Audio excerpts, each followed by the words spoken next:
আঙুলিৰ ওপৰত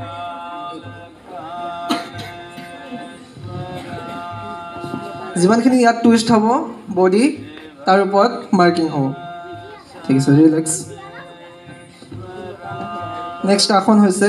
চক্ৰাসন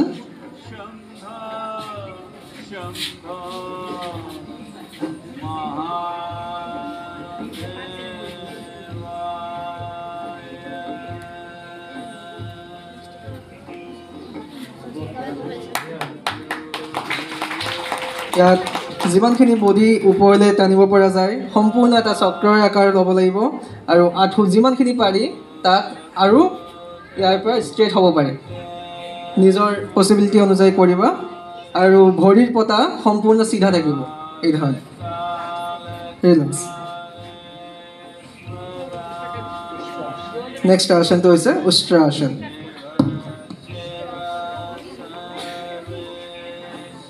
উষ্ট্ৰাসন উত্তৰ পিঠিৰ আকৃতিত বুকু যিমান পাৰি ওপৰলৈ উঠিব আৰু ইয়াৰ পৰা আঁঠুৰ পৰা ইয়ালৈকে সম্পূৰ্ণ 90 ডিগ্ৰী হ'ব অলপ পিছত সম্পূৰ্ণ ইয়াৰ পৰা 90 ডিগ্ৰী এংগলত থাকিব আৰু দুটা ভৰিৰ গেৰুৱা একেলগে জইন কৰিব লাগিব এই ধৰণে আসনটো ৰিলেক্স